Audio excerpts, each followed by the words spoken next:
ಚೇಳೂರು ಗ್ರಾಮ ಪಂಚಾಯಿತಿ ಅಧ್ಯಕ್ಷೆ ಕೌಸ್ತರ್ ಹಾಗೂ ಗ್ರಾಮ ಪಂಚಾಯಿತಿ ಸ್ಥಳೀಯ ಎಲ್ಲ ಅಧಿಕಾರಿಗಳು ಅಂಬೇಡ್ಕರ್ ಪುತ್ಥಳಿಗೆ ಪೂಜೆ ಸಲ್ಲಿಸಿ ಸ್ವಾಗತ ಕೋರಿದ್ರು.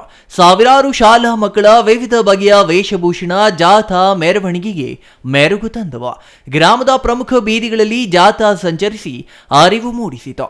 ಚೇಳೂರು ಮಹಾತ್ಮ ಗಾಂಧಿ ವೃತ್ತದಲ್ಲಿ ಶಾಲಾ ಮಕ್ಕಳು ಹಲವು ಸಂಘಗಳ ಮುಖಂಡರು ಕುಣಿದು ಕುಪ್ಪಳಿಸಿದ್ರು. ಕರ್ನಾಟಕ ಪಬ್ಲಿಕ್ ಶಾಲಾ ಆವರಣದಲ್ಲಿ ಬೃಹತ್ ವೇದಿಕೆ ಕಾರ್ಯಕ್ರಮ ಹಮ್ಮಿಕೊಳ್ಳಲಾಗಿತ್ತು. ಕಾರ್ಯಕ್ರಮದಲ್ಲಿ ಸಂವಿಧಾನ ಪೀಠಿಕೆ ಬೋಧಿಸಲಾಯಿತು. ತಹಸೀಲ್ದಾರ್ ಪ್ರಶಾಂತ್ ಕೆ ಪಾಟೀಲ್ ಮಾತನಾಡಿ, ಭಾರತದ ಸಂವಿಧಾನ ಜಗತ್ತಿನ ಶ್ರೇಷ್ಠ ಸಂವಿಧಾನಗಳಲ್ಲಿ ಒಂದು.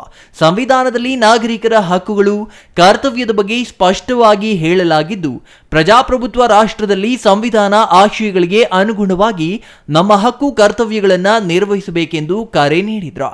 ಡಿಎಸ್ಎಸ್ ಜಿಲ್ಲಾ ಸಂಚಾಲಕ ಕಡ್ಡೀಲು ವೆಂಕಟರಮಣ ಸೇರಿದಂತೆ ಹಲವಾರು ಗಣ್ಯರು ಸಂವಿಧಾನದ ಮಹತ್ವ ವಿವರಿಸಿದ್ರು.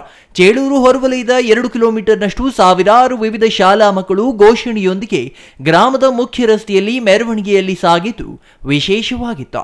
ಇನ್ನು ಈ ಸಂದರ್ಭದಲ್ಲಿ ಉಪ ತಹಸೀಲ್ದಾರ್ ಈಶ್ವರ್, ಗ್ರಾಮ ಪಂಚಾಯಿತಿ ಪಿಡಿಒ ವೆಂಕಟಚಲಪತಿ, ಅಧ್ಯಕ್ಷೆ ಕೌಸ್ತರ್, ಉಪಾಧ್ಯಕ್ಷ ರಾಮು, ಡಿಎಸ್ಎಸ್ ಜಿಲ್ಲಾ ಸಂಚಾಲಕ ಕಡ್ಡೀಲು ವೆಂಕಟರಮಣ, ಬೆಸ್ಕಾಂ ಅಧಿಕಾರಿ ಆರ್ ನಾಗರಾಜ್, ಪಿಆರ್ ಚಲಂ ಇನ್ನೂ ಹಲವರು ಹಾಜರಿದ್ದರು. Venkatesh, CTV news, Chelur.